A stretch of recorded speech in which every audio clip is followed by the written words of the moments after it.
Simon, WhatCulture here. Thank you very much for joining me as always. And your guy Simon, why he stood in a haunted house right now? Well, I'm going to tell you, because you're going to find out otherwise. I may be in Texas right now, and this weekend I may be wrestling for Thunder Rosa's wrestling promotion, Mission Pro Wrestling. And amazingly, I made none of that up.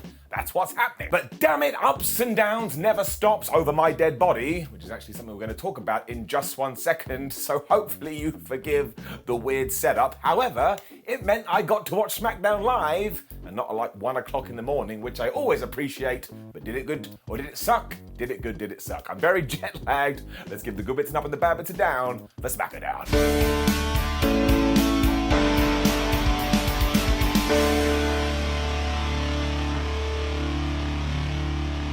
This indeed was the 1200th ever episode of SmackDown, as Michael Cole and Pat McAfee told us at the start, and I did not need to know that. I mean, I basically got a shovel and started digging my own grave. It was like, well, if time is going that fast, I may as well get it done. Ronda Rousey had the honour of kicking us off this week too, and I tell you, if that thing at SummerSlam was meant to make her a heel, it did not work. That's because the fans went absolutely nuts here. Even though she got on the microphone, it was all like, yeah, I know I'm meant to be suspended, but I've already paid my fine, so you should let me get back to wrestling. I was like, Ronda, that is not how it works. You have to pay the fine, and you have to do the time.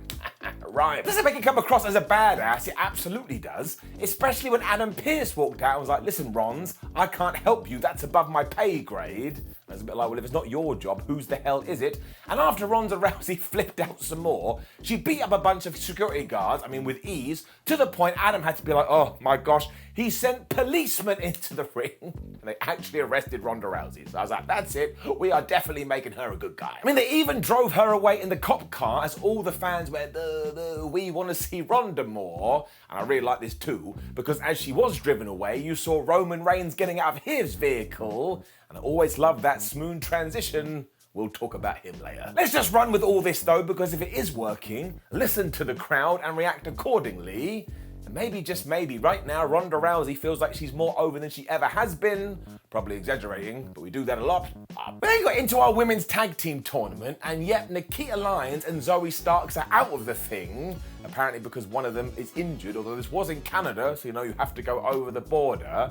But as a replacement, we had Toxic Attraction. Now, not only did Gigi Dolan and JC Jane get a gate reaction, but they came to the ring, you're not going to believe this, but they actually won. That's right, they beat Natalya and Sonya Deville, and I stared at it for ages like this, because that never happens when people get called up from NXT. Because we were up north, of course, Natalya got a really good pop as well, and yes, Bayley, Sky, and Kai were at ringside.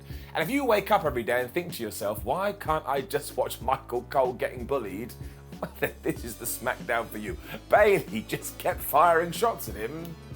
Quite funny. And yes, look, there was a slight hiccup during this when we had something go awry with a Hurricane Rana, but if I've said it once, I've said it 1,000 times.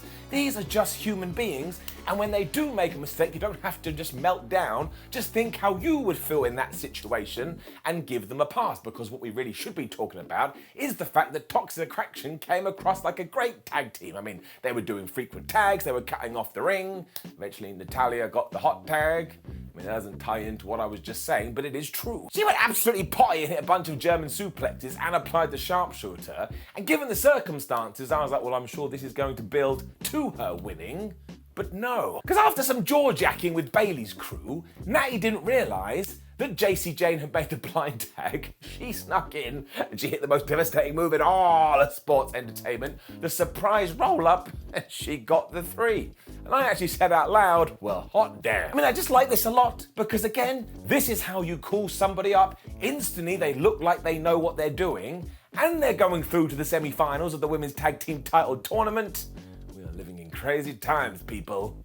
And then, Sami Zayn, man, can we please just give him some kind of an award? Because not only did people go absolutely crazy when they saw him on the big screen, because of course it's Sami Zayn in Canada, but he actually got into a conversation with Roman Reigns, and And this week, our tribal chief was happy to talk. Well, I say that, but he's never actually happy. He's always got something going on. And Sami was very upset because, of course, last week he had taken a move, he had got in the way to save Jey Uso, but he hadn't even got as much as a text message saying thank you. And I was like, you're right, Sami, that's terrible. It got even worse because Sami Zayn decided to answer Roman's phone. And it was just the Usos going, oh man, we hate you, we think you absolutely suck. But the big takeaway is that they're not going to be on SmackDown. So Roman is all by himself. Now, Reigns was actually quite nice to Sami here, so my eyebrow was going up, so I was like, well, something's going on here. But the absolute best part is that he turned to Sami, don't know why I'm doing my hands here, and he said to him, hey, I want you to give a message to Kevin Owens. I don't owe him jack shit. And then Zayn was all like, well, I'm not that close with him anymore. And if this isn't the planting of seeds of Kevin Owens and Sami Zayn to get back together, I don't know what is. I mean, I can actually start to smell that maybe they are going to reunite, and maybe, given the storyline, they are going to beat the Usos for the tag team titles. And I thought about it, and I thought about it, and I thought about it. I need that in my damn life. This glory then continued because we cut to the ring, and who was stood there? It was the Maximum Male Models, and I need goofy wrestling in my life. Max Dupree got booed instantly before he could barely say anything, and then I was totally shocked, because do you know who interrupted them? Somebody was always going to interrupt. It was Hit Row. All it took was one insult and these teams started to brawl. When our good guys came out on top, they then cut a rap, which was actually pretty good, and it got even better, because Maxine Dupree was trying to dance when Max saw her and dragged her off like, what are you doing? And yes, this actually means that the Models and Hit Row are going to feud, and that's something else I didn't know I needed in my existence, but I absolutely do, because I have no idea where that's going to go. So when you take the Sami Zayn stuff and you take this, all of it was just making me so happy. Karrion Kross and Scarlett were here, and you know the deal. They just go, oh man, TikTok and clocks, because they're obsessed with the damn thing. When it was time for a fatal five-way to determine who was going to become the #1 contender for the Intercontinental Championship, I tell you right now, you gotta go watch this. It was flubbing great. It was also Sheamus versus Zayn versus Ricochet versus Happy Corbin versus Madcap Moss. And I tell you, I kind of sat there like, I don't know who's going to win this, but then I realized I don't actually care. You could have given it to any one of these and I would have gone, well, that guy versus Gunther, that guy versus Gunther, that guy versus Gunther. I am absolutely tuning in. And of course, a big reason for that is everybody in the match, but the other part is flubbing Gunther. I mean, all of it just feels so damn new and so damn fresh, like it's some bread, but the absolute highlight was how over Zayn was in this. I mean, if you want to watch something and feel warm and fuzzy in your tum-tum, this is the place to go, because he just got cheered. I swear there was some kid in the front row crying, oh, Sami Zayn, I love you. And if we do not use this to turn him back babyface and to turn him into the Sami Zayn he was in NXT, then we have all lost our minds. But given that it was Triple H that booked that in the first place, well, I guess we're gonna do it. I mean, he was so over when it broke down to him versus Ricochet and Rick just hit Hurricane Rana.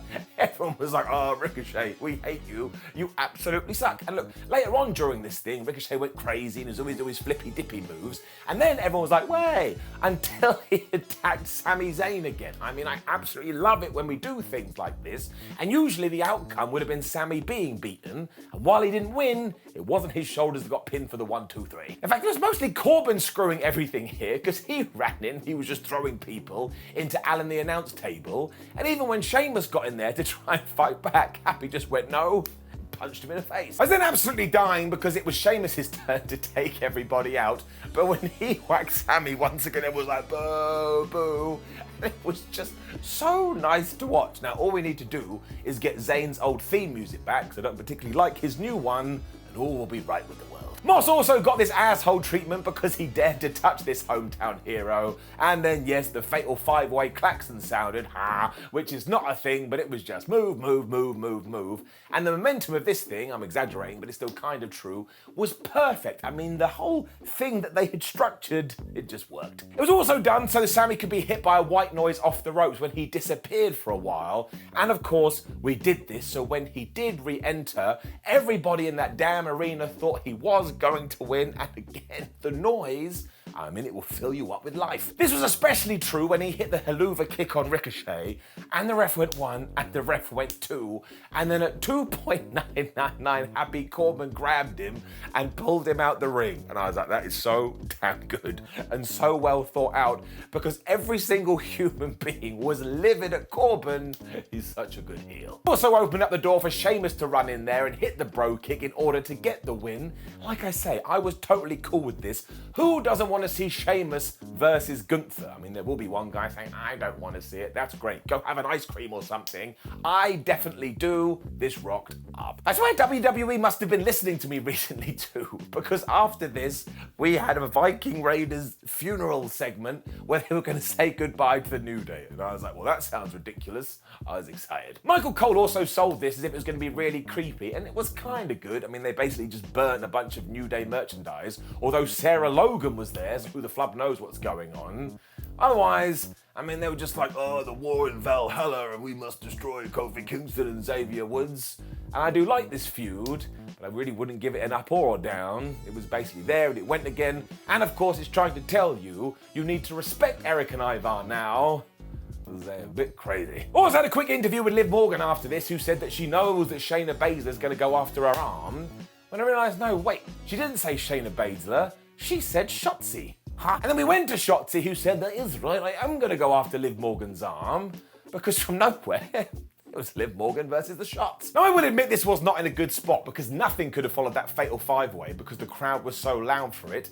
However, I did understand what we were doing here. Liv Morgan needs to get some wings going into Clash at the Castle. Right now, Shotzi isn't doing as much as anything, so she may as well get beaten. She did. It also didn't go that long, and Shotzi didn't really go after Morgan's arm. I mean, she did a little bit, but she just hit some moves, and eventually she hit her taunt stick. Liv didn't like that. She hit the Oblivion. 1, 2, 3. We were done. I was like, all right, what are you going to do? Of course, Shayna was out to whip Liv's ass after this and even pretended that she was going to break the arm, but then she decided against it because she wants to do it at the pay-per-view instead or premium live event. I was like, Shane, what are you doing? You're meant to be... Break it now. You're probably going to regret it. But look, I love the fact that Shayna Baszler is back in this position. It's where she always should be. This was also a very smart booking decision because, again, Morgan got a victory. Up. It then turned out that our main event segment was going to be a big face-off between Drew McIntyre and Roman Reigns. Although when Drew was going to the ring, what did he find? Karrion Kross's hourglass. Dun, dun, dun. And I was like, Drew, you don't need to worry about this guy. When you face him, just start going tick-tock, clock, and he won't be able to handle it. Like, ah! And Claymore him and you'll get the win. Roman was totally by himself too because Paul Heyman is still dead after SummerSlam and the Usos weren't able to get across the border. And the less said about this, the better. But honestly, if you want to see someone get like a Stone Cold Steve Austin reaction from 1999, you have to go and watch this. I mean, once again, I'm blowing that up a little bit, but the man came across like a star. He also thought that Drew McIntyre was full of it because on Raw he'd been like, man, I'm carrying this company on the back because it's the head of the table that's been doing that, and without him, WWE would be nothing, and Drew's a piece of crap. Surprise, surprise, that brought out the Scottish Warrior, which made me chuckle because I guess you were waiting for the right time. And after he threw a few more barbs at Roman, because for the first time ever you're by yourself, where's the bloodline? He kind of carried on what he had done on Monday because he was like, let's fight. So they fought. However, just when McIntyre was going to hit the Claymore, Sami Zayn teleported in from nowhere and he took it for Roman Reigns. So we are continuing to plant these seeds. But even better still, Roman was like, rah, I'm going to give him the spear. He went to do that, but Drew still hit him with the Claymore. He then picked up both belts and was be like, oh, I'm going to be the champion. I'm going to win at the pay-per-view premium live event. That's how SmackDown went off air. So this week really has been about just building Drew McIntyre up and up and up, and it has definitely worked because while I'm a little bit worried this means he's not going to win the championships at Clash of the Castle, we're still ensuring he climbs that babyface ladder. And also when SmackDown was over, everything in my being said, well, Simon, you better tune in next week. I was like, shut up, brain. We're going to do it anyway, but at least I'm more excited. Giving it up. Which was the end of this week's SmackDown. As you can see, there weren't that tremendous amount of segments because we dedicated so much time to the Intercontinental #1 Contender Championship match. But I am totally cool about that, and I tell you, this show is really rocking and rolling at the moment. Like I say, I actually can't wait for the next 7 days, especially because we are gearing up for that premium live event. No shock horror here. up. Now, please do leave a comment below and let us know what you thought about last night's episode of SmackDown. Like the video, share the video, and subscribe. Head on to WhatCulture.com where you can read yourself some articles. Make sure you come follow us on social media. We do have a lot of videos, none of which are shot in a spooky haunted house, but watch them anyway. My name is Simon for WhatCulture. Thank you for supporting me as I do go about my travels. Like I say, ups and downs continues forever. You can't stop me. See you soon.